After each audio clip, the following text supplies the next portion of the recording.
Hello and welcome back.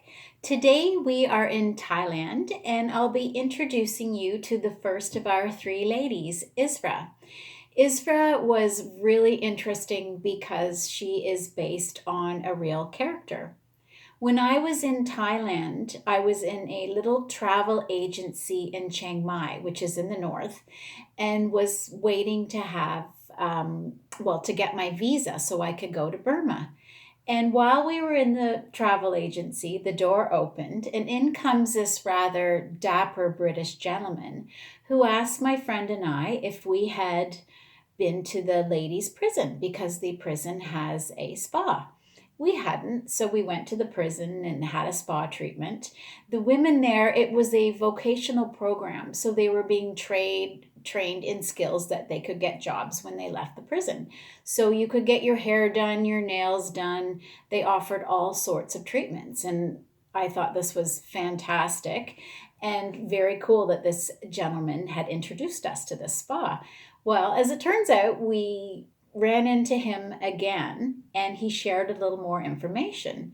He was madly in love with one of the women in prison who was there for murdering her husband. And I was floored and also fascinated by this love story because he was madly, madly in love with her. And hence, Isra. So this is kind of my idea of what happened behind the scenes to get this woman in prison, and Isra is of course fictional.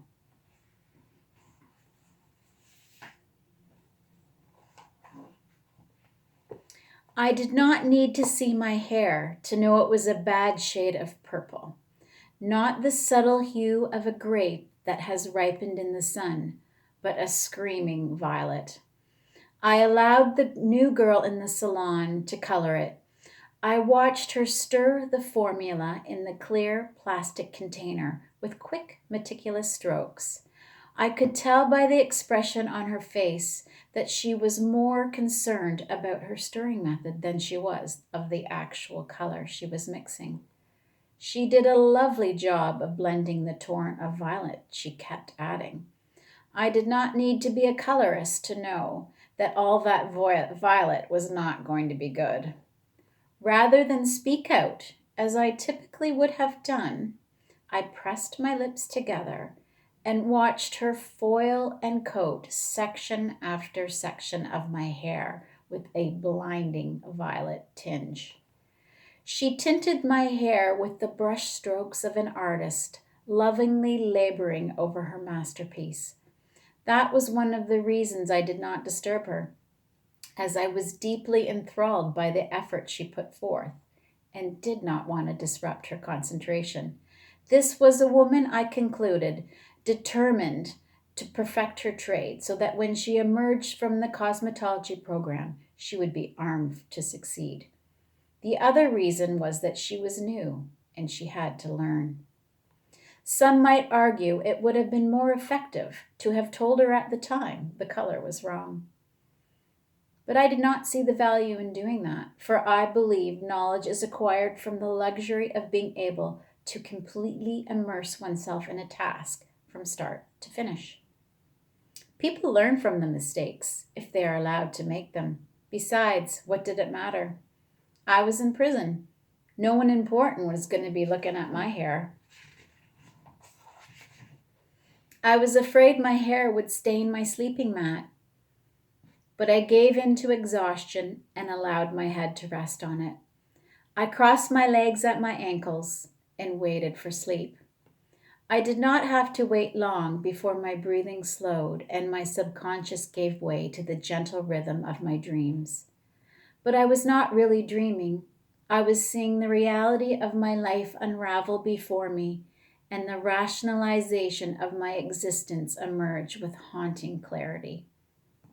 Some of the image impaled my heart with stunning accuracy, while others turned the corners of my mouth up and a lingering contentment spilled out into my veins. I could feel the pleasures of a carefree childhood pulsate from my toes to my legs up into my stomach and breasts, then stretch up into my neck, all through the muscles of my face before settling in my brain in delicious swirls. I greedily swallowed and savored my childhood in huge bites. My life began as it should. As a beloved daughter and granddaughter, I was happy. I went to school and thrived, gobbling up every word my teacher said. Mathematics was my favorite subject. At an early age, it was obvious that I had a natural affinity for numbers, as I loved to solve the mystery of their sequences. My grades were good, and I had friends. I was not a pretty girl, but I was not ugly either. I was plain and short. I had slim, curveless body and a pleasant face characterized by an intelligence that shone quietly through my eyes. As an only child, my parents doted on me, lavishing me with an endless stream of affection. My life was uncomplicated, and if such a thing could be said, it was normal. I was lucky to be born into a home where there was always food on the table and education was a priority. I have a degree in business with a specialty in mathematics. I was one of the privileged, some would say a modern Thai woman. Of this I am proud, as were my adoring parents. They encouraged me to expand my mind and at the same time taught me to balance tradition with modern ways. The sweetness of my dreams played before me in short, fragmented sequences. I dreamt of knees caked in white sand and waves gently prodding into the sandcastles my father and I were constructing when we were on holiday.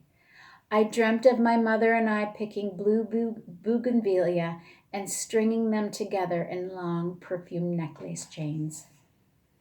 I dreamt of the trips to the brightly illuminated night market, my tiny fingers squeezing my parents' hands in delight as I veered to a stall selling my favorite dessert, mango, coconut milk, and sticky rice. I dreamt of simple things, but I mostly felt their love when my eyes were closed. My parents were devoted to me, and after their tragic deaths, I subconsciously believed myself to have a love quota. The quota was reached by the time I was 18. At that time, a heightened sense of practicality overtook my emotional capability. I ceased to feel. Any spontaneity governing my existence was doused. All my decisions were thought out and rehearsed. There were no coincidences, and my accomplishments were well strategized, perfectly executed plans. Success for me in the workplace erupted in a succession of promotions. I thrived as an analyst, empowered by both my intelligence and my ever expanding skill set. Colleagues unanimously chimed how my Midas touch would take me far and marveled at my uncanny ability to make flawless decisions. I must admit, I too admired my savvy. That is, until the most important decision of my life sent me on a downward spiral and radically altered my world as I knew it. I did not marry for love. I didn't believe in it. To marry for love guaranteed nothing, but to marry for money at least meant a comfortable existence, I was assured. I married in 1993 for practical purposes. I married to improve my social standing. It was not long after that I learned that my husband's position in society was far worse than my own. He had hidden it well. He had deceived me with a web of lies tightly spun in intricate tangles, his illusion woven so thick it proved to be, for a time, impenetrable. It was a bout of food poisoning that commanded my return home from work early one afternoon that extricated his long trail of lies and crinkled stands. My husband, it turned out, was a lazy bastard. He was a disaster with two useless fat legs and chubby arms. He had no distinguishing features other than his beady eyes. We had been married for over 2 years before I learned that good for nothing didn't even have a job. He got out of bed, as I did every morning, and facetiously prepared for work. He showered, shaved a face void of any facial hair, deftly slapped cologne on both plump cheeks, and dressed in the clothes I had meticulously washed and pressed. He would kiss me goodbye and wish me a good day, all the while whistling as he went out the door. Like clockwork, he would return home from where I believed he was employed as a broker, 15 minutes after my own arrival. I was usually home by 6:30 p.m., but on the days I was earlier or later, we were still synchronized. I always laughed as he magically breezed in after me, amazed at his ability to coordinate his homecoming with mine. My husband would look me in the eyes, his beady eyes twinkling, and claim, "Darling, I can sense when you're home. I don't want to arrive a moment before you because it would be lonely in the house without you." Even though I never loved my husband, it was moments like this that endeared me to him, and had things been different, I possibly could have grown to love him. Previously, I was a financial analyst. I met my husband at a finance conference. He worked, or so he said, for one of my company's competitors. We had a lot in common, and conversation flowed smoothly.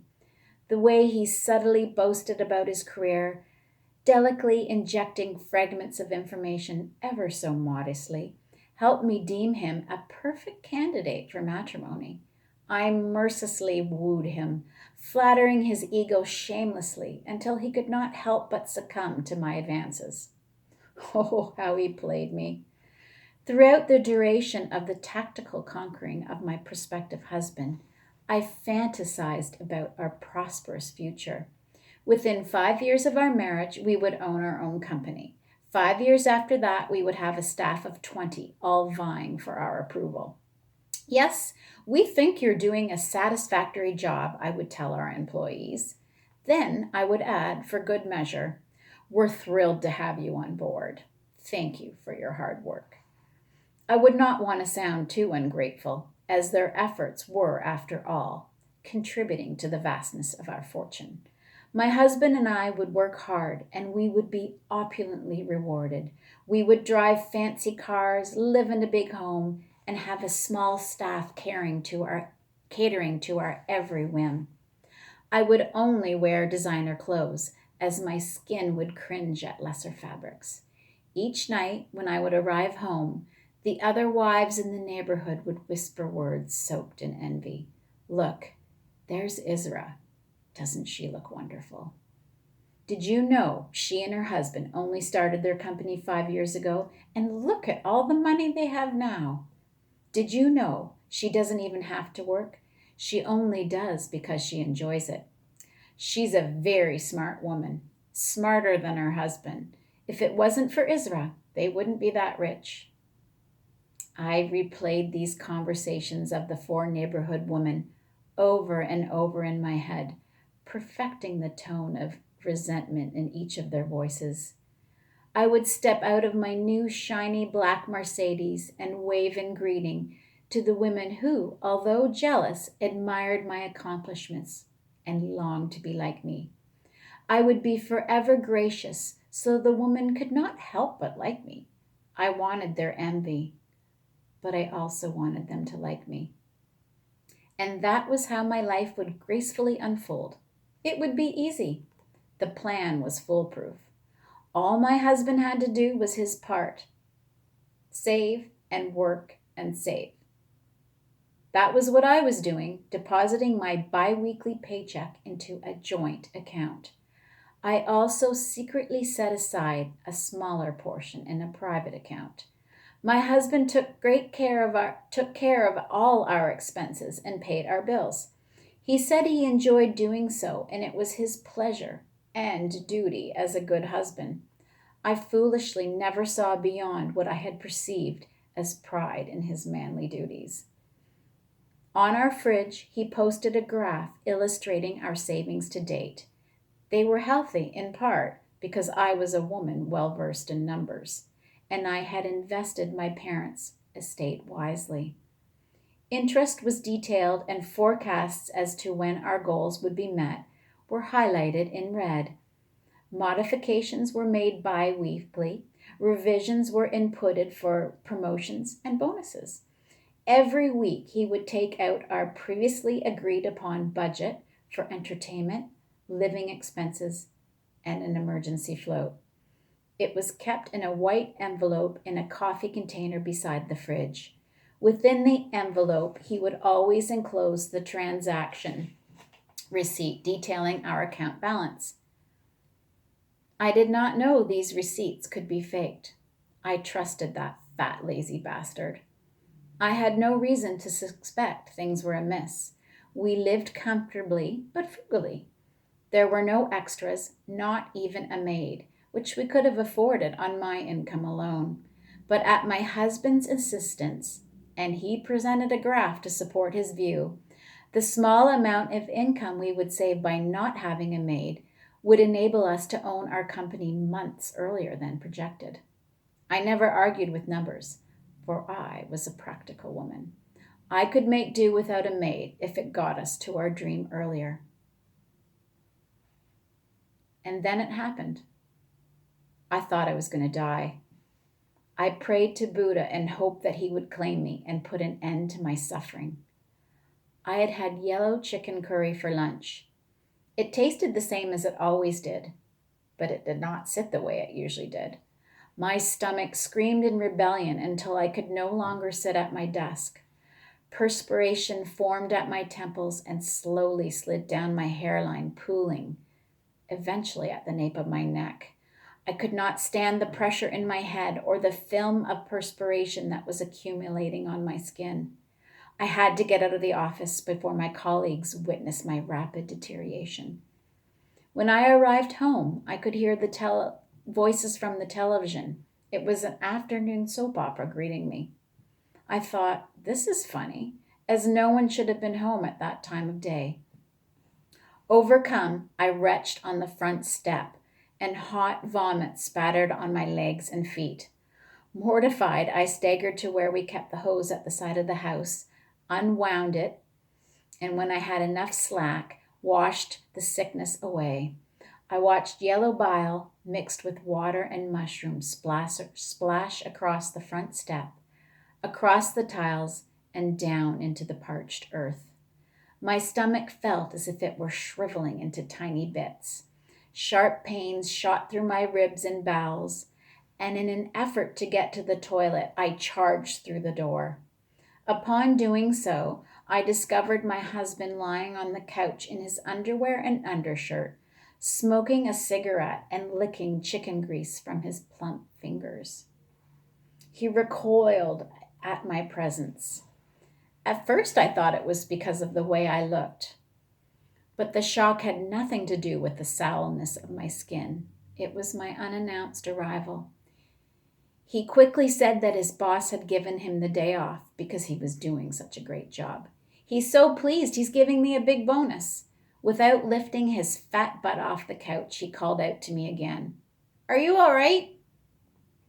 I sprinted to the washroom, barely making it to the toilet before the sickness, desperate to leave the confines of my body, gushed out with unrelenting force. Time passed, and periodically I could hear my husband shuffling outside of the bathroom door, only to retreat as the stench from within squeezed through the cracks to where he inquisitively hovered. I don't know how long I was a prisoner in that tiny room, but when I was finally able to emerge with flushed cheeks, it was dark. My husband, as I recall, was anxious for me to reappear, and although I would like to say it was out of concern for my health, I know this was not the case. His eyes absorbed every detail of my freshly showered and powered body that could still not disguise my illness. He was trying to gauge how much had registered with me. Would I suspect what he was up to? Would I dispute his explanation? He watched me closely over the next 2 months, those beady eyes measuring every facial expression, every action, every spoken word. I had to be careful not to let that lazy bastard know I suspected. For 2 months, I snuck home every day. My husband never saw me skulk across the driveway to peer in the window. My investigation took longer than it needed to, but I was obsessed with the power of silently observing him. The practical side of me wanted to be sure before I acted. I appeared at different times of the day to ensure he was not just taking a long lunch. But it did not matter at what hour I arrived. He was always horizontal. One day, unbeknownst to my husband, I called the office and pretended I was sick, which was unusual for me. It was only the second time in 6 years after the chicken curry incident. I spent the day frequently peering into the house to check on him. I called in sick for the next 4 days. I had to be sure. I prayed to Buddha and lit stick upon stick of incense at the table. I did not want to be right. I did not want to believe I could have been so wrong about my matrimonial choice. Find out tomorrow what Isra does. Thank you for listening, and please subscribe to my channel.